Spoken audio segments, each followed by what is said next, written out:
Assalamualaikum warahmatullahi wabarakatuh. Nama saya Indini Arista, NPM 21901111120. Di sini saya akan menjelaskan apa yang saya tangkap dari film tersebut. Yaitu film ini menceritakan seorang anak kelas 3 sekolah dasar yang bernama Ihsan. Ia mempunyai kesulitan dalam belajar, nilainya selalu jelek dan sulit mengikuti setiap pelajaran. Akan tetapi Yohan, kakaknya, sangat berbeda dengan Ihsan. Yohan sangat pandai dan berprestasi di dalam segala bidang pelajaran. Keduanya, orang tua mereka memperlakukan Ihsan seperti anak normal pada umumnya. Mereka belum mengetahui kesulitan belajar yang dialami Ihsan. Kesulitan belajar yang dialami membuat ia menjadi bahan ejekan teman-teman di kelasnya. Bahkan gurunya juga sering memberikan hukuman karena Ihsan tidak bisa ketika diminta untuk membaca. Waktu demi waktu, akhirnya kedua orang tua mereka menyadari terdapat kekurangan pada Ihsan yang lambat dalam membaca ataupun berbicara. Pesan dan kesan yang saya tangkap dalam film ini adalah mampu menceritakan lika-liku kehidupan seorang anak penderita disleksia dengan segala macam masalah lainnya. Di sini saya akan sedikit menjelaskan tentang penyakit disleksia. Penderita disleksia adalah suatu gangguan belajar pada anak-anak yang ditandai dengan kesulitan membaca, menulis, mengeja, atau berbicara dengan jelas. Gangguan belajar ini masuk dalam gangguan saraf pada bagian batang otak. Pada bagian ini, otak inilah yang memproses bahasa. Cara menghadapi anak disleksia adalah memperbanyak waktu membaca di rumah, mengupayakan kerjasama yang baik dengan pihak sekolah, membuat suasana membaca menjadi menyenangkan, menghindari celaan jika anak melakukan kesalahan saat membaca agar anak dapat memiliki kepercayaan diri. Selain itu, dalam film ini kita diperlihatkan cara seorang guru yang berusaha untuk mengenal siswa yang mengalami kesulitan dalam belajar. Jadi kita sebagai guru harus mengetahui kekurangan murid kita.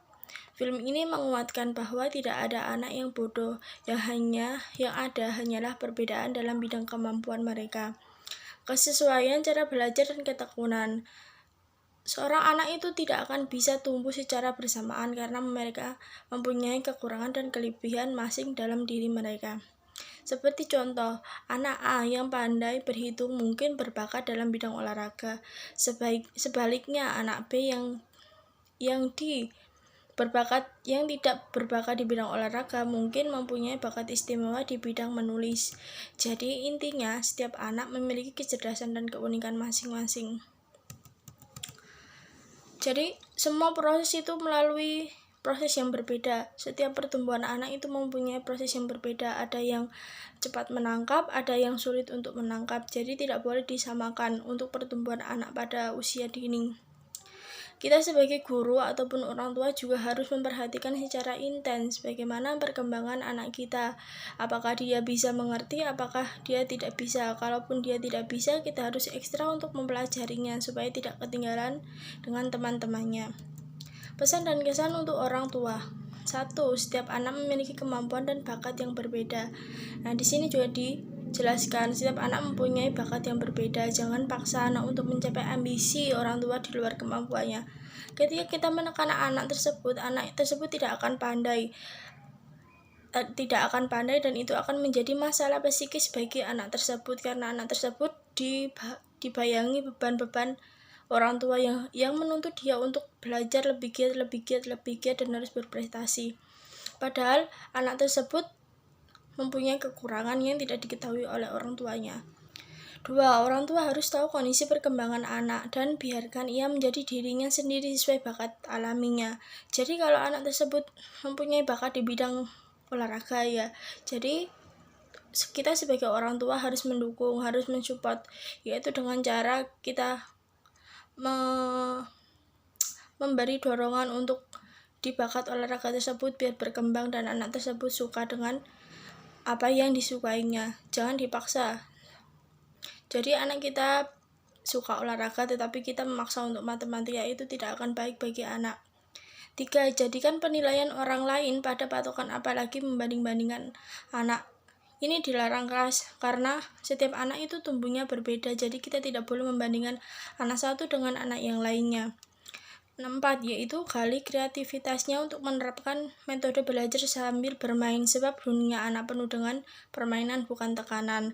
Nah, di sini dijelaskan lagi dunia anak itu penuh dengan permainan bukan tekanan. Jadi kita sebagai orang tua tidak boleh menekan anak untuk selalu belajar karena anak juga butuh refreshing. Nomor 5, yaitu terimalah anak berkebutuhan khusus dengan ikhlas, dukung ia agar tetap percaya pada kemampuannya demi menyongsong hidup di masa yang akan datang. Jadi kalau kita mendapat anak yang kurang beruntung, jadi kita tetap harus support dia supaya dia menjadi percaya diri dan tidak minder. Selanjutnya yaitu pesan dan kesan untuk guru. Ketika kita menjadi seorang pengajar atau guru adalah suatu kewajiban, maka hal yang mungkin muncul adalah kondisi di mana para guru hanya melaksanakan kewajiban untuk mengajar tanpa memperhatikan kondisi yang dialami oleh muridnya. Nah, di sini kita sebagai guru harus memperhatikan ekstra bagaimana perkembangan murid kita ke depannya, apakah dia bisa, apakah dia tidak bisa. Ketika yang bisa kita ajarkan naik level selanjutnya, dan untuk murid yang tidak bisa kita harus lebih ekstra lagi untuk memperhatikan mereka, karena jika mereka ketinggalan pelajaran jauh maka yang akan rugi itu mereka. Kita juga sebagai guru harus menyeimbangkan antara pelajaran mereka dengan yang lainnya. Terus di sini tanpa memperhatikan kondisi yang dialami oleh muridnya yang mungkin membutuhkan perhatian khusus di dalam kelas, sehingga hasil yang didapatkan pun tidak sebanding dengan yang dihadapkan bersama. Namun apabila seorang guru menganggap hal tersebut sebagai tantangan, maka akan ada hal baik-baik yang dapat ditemui dan diciptakan dalam rangka memperbaiki sistem pendidikan yang selama ini dianggap kurang efektif.